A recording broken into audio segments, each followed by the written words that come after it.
Hey y'all, today we are making pulled pork outside on the grill, and I have a special guest who's going to walk us through all of the steps. So go get your barbecue coals and let's grill pork butt. This is going to be super easy. We're going to use a 3-pound Boston butt, which has already been rinsed and dried off. Now here we have our homemade dry rub. This is 4 tablespoons of brown sugar, 2 tablespoons of salt, 2 tablespoons of ground black pepper, 2 tablespoons of garlic powder. Okay, so you're gonna mix this together until those seasonings are well blended. Then sprinkle, rub, or press it all over the meat just like this. And you're gonna work it into the folds and creases. You wanna make sure that all of the meat is fully coated with the dry rub. Okay, prior to adding your dry rub, make sure that you clean the meat. And you're gonna do this just simply by rinsing and drying it off with a paper towel.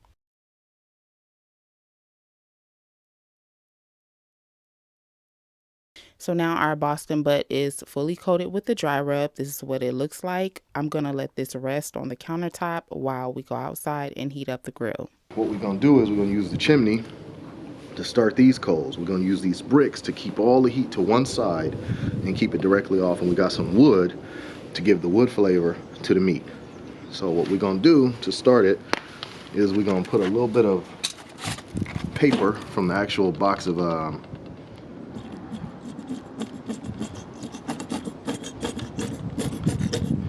that's pretty stingy. We're gonna put a little oil on there. There it goes, soaking in there. We got our holes on the bottom of the pit completely open, and we're going to use foil to keep the air only coming up under the coals. That's why we got foil there.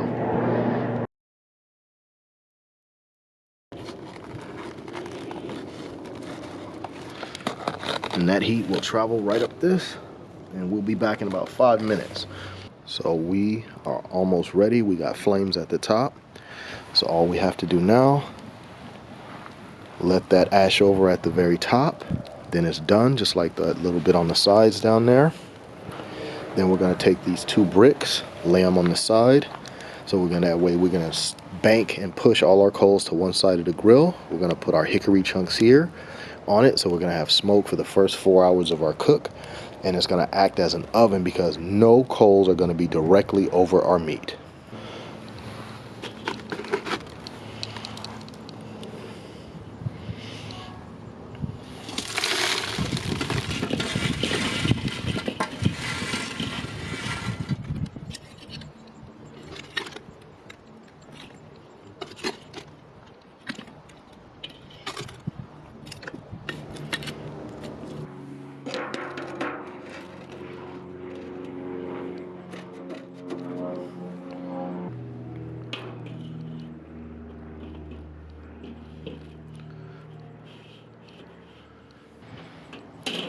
Fat cap side up.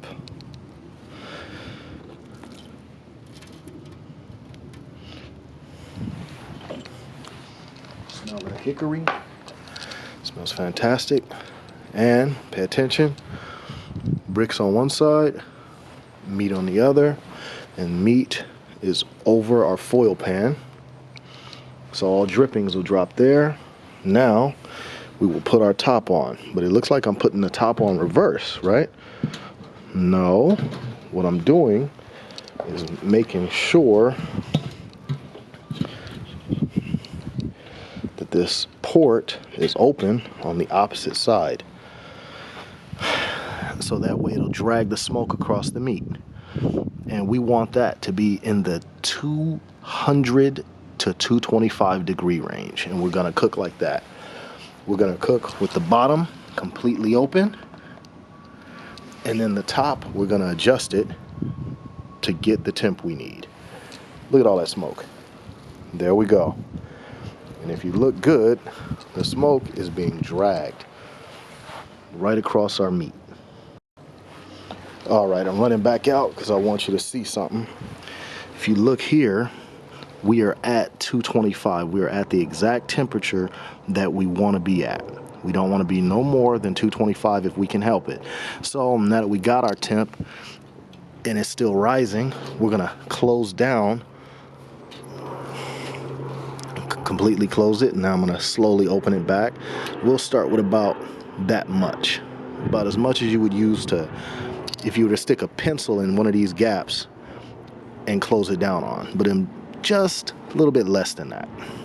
So, let's see. Hopefully, there you go. Now you can see about how much I got it open. About a pencil. Just under a pencil. And we're climbing above 225. We'll give it some time, and then we'll regulate it from just there. That's it. We'll open it once an hour, and then we'll spray it. Spritz it with apple cider vinegar or regular vinegar mixed with apple juice. That's it, to keep it moist.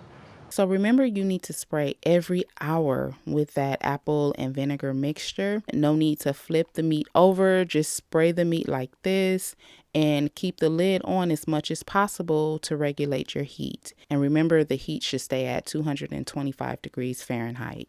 So we cooked this for 10 hours on the grill. The temperature was about 179 here, okay? And now we're going to wrap this and we're going to let it finish cooking in the oven. But I have some good news and I have some bad news, okay? The bad news is we lost the footage, okay? But the good news is we went back to the store, we bought more meat, and we cooked it again. However, this time around, we were only able to find pork shoulder. So after cooking this for 10 hours on the grill, we wrapped it to hold in the heat and the moisture, and then we finished cooking it in a 140-degree oven for 2 hours. So once the internal temperature of the meat is 175, it's done, okay? So we let it rest for about 30 minutes before shredding the meat.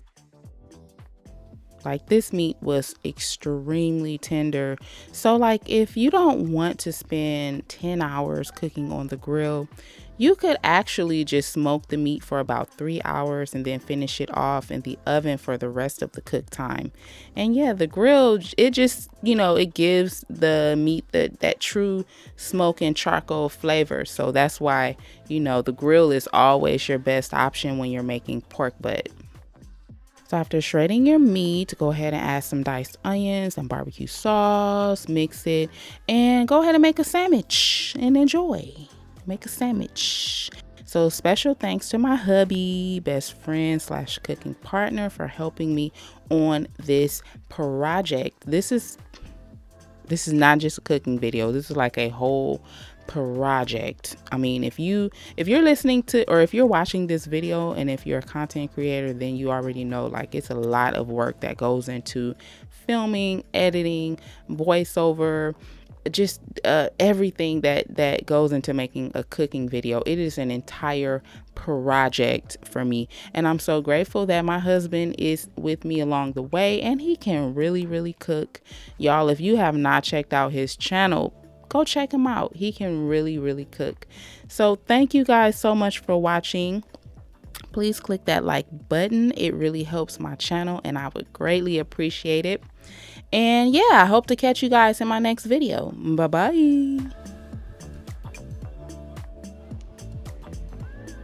You would eat it that big? It would be nice if we had a toothpick, huh? You don't have one. Don't have one. You would eat it that big like that, or you would smash it? I'm gonna smash it down. Oh, okay, go ahead, smash it. Like that, really, David? I'm eating now.